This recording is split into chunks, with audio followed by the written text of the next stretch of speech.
অপ্রতিরোধ্য ভারত। 2 বছর আগের যন্ত্রণার মুক্তি ঘটল ভারতের। 2022 সালের টি-20 বিশ্বকাপের সেমিফাইনালে ভারতকে 10 উইকেটে তুলমুশ করেছিল ইংল্যান্ড। ভারতীয়দের ফেভারিট ব্লু ব্রিগেডকে দাঁড়াতেই দেয়নি ইংরেজ ক্রিকেটাররা। 2 বছর পর গায়নায় সেই অপমানেরই যেন জবাব দিলেন রোহিত, সূর্যকুমার, কুলদীপ, বুমরা ও আর্শদীপের মতো তরুণ তুর্কি প্লেয়াররা। বৃহস্পতিবার বৃষ্টির কারণে কার্যত ম্যাচ শুরু হওয়া নিয়েই সংশয় জেগেছিল ক্রিকেট প্রেমীদের মনে। কিন্তু বৃষ্টি থামার পর ম্যাচ শুরু হলেও খেলা চলাকালীন আবার হঠাৎ বৃষ্টি নামায় হতাশা দানা বেঁধেছিল ভারতীয় প্লেয়ারদের মনে। এই রকম প্রতিকূল আবহাওয়ায় টস জিতে ভারতীয় টিমকেই ব্যাট করতে পাঠান ইংল্যান্ড অধিনায়ক জস বাটলার। বিরাট কিংবা ঋষভ দুজনকেই ক্রিজে টিকতেও দেননি ইংরেজ বোলার রিস টপলে ও স্যাম কোরান, যা ভারতীয় দলকে বিরাট চ্যালেঞ্জের সম্মুখীন করে দিয়েছিল। সেই বিপর্যয় কাটিয়ে রোহিত শর্মার 31 বলে 57 রানই হোক কিংবা সূর্যকুমারের 36 বলে 47 রান, আশার আলো জাগিয়েছিল ভারতীয় সমর্থকদের মনে। তৃতীয় উইকেটে 73 রানের পার্টনারশিপ ভোল বদলে দেয় গোটা ম্যাচের। সেই ভিতের উপর দাঁড়িয়ে পরের দিকে ঝোড়ো ইনিংস উপহার দেন হার্দিক পান্ডিয়া ও রবীন্দ্র জাদেজারা।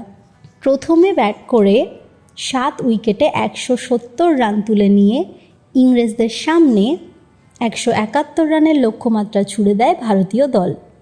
রান তাড়া করতে নেমে বাটলার শুরুতেই কার্যত ঝড় তোলেন।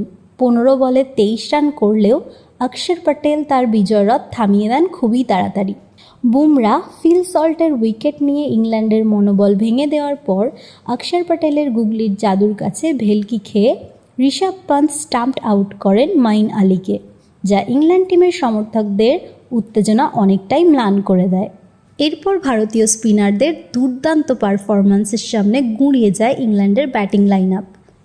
প্রথমে অক্ষর ও তারপর কুলদীপ, 2 স্পিনারের অতর্কিত ঘূর্ণির হদিশই পাননি ইংরেজ ব্যাটাররা। দুজনেই 3টি করে উইকেট শিকার করে 3 লায়ন্স টিমের মেরুদণ্ড ভেঙে দেন। বাটলার ছাড়া হ্যারি ব্রুক 25 ও জোফরা আর্চার 21 রান করলেও 103 রানেই নিভে যায় তাদের বিশ্বকাপ জয়ের আশা। শনিবার 29শে জুন ফাইনালে রাত 8টায় মুখোমুখি হবে যুযুধান 2 পক্ষ, ভারত ও দক্ষিণ আফ্রিকা। এই প্রথমবার যেখানে দক্ষিণ আফ্রিকা বিশ্বকাপের ফাইনালে উঠে কাপ জয়ের আশায় জান পর্যন্ত লড়িয়ে দিতে প্রস্তুত, সেখানে তৃতীয়বার ফাইনালে ওঠা ভারতীয় টিমের কাছে রয়েছে ফাইনাল খেলার অপার অভিজ্ঞতা। ফের 13 বছর পর একটি আইসিসি ট্রফি জয়ের সুযোগ রয়েছে ক্যাপ্টেন রোহিত শর্মার নীলবাহিনীর হাতে। আবারও কি ঘটতে চলেছে 2007-এর পুনরাবৃত্তি, নাকি 2023-এর ওয়ানডে ওয়ার্ল্ড কাপ ফাইনালের মতো হতাশ হতে হবে আপামর ভারতীয় সমর্থক কুলকে? ভারতের বর্তমান পারফরম্যান্স এবং টিম সদস্যদের সাম্প্রতিক ফর্ম বলে দিচ্ছে হয়তোবা মধ্যরাতে গ্রাম শহরের রাস্তাঘাট অকাল দীপাবলির রোশনাইতে ভরে যাবে এবং খুশিতে মেতে উঠবে জাতি, ধর্ম, বর্ণ নির্বিশেষে সমগ্র ভারতীয় ক্রিকেট প্রেমী সম্প্রদায়, যা দেখে আমাদের সাহায্যে স্বাধীন হওয়া প্রতিবেশী দেশের ঘুম উড়বে। এই আশায় বুক বাঁধছে 140 কোটি ভারতীয়। আমাদের চ্যানেলের পক্ষ থেকে ভারতীয় দলের জন্য রইল অনেক শুভেচ্ছা, রইল আপামর ভারতবাসীর আশীর্বাদ ও শুভকামনা।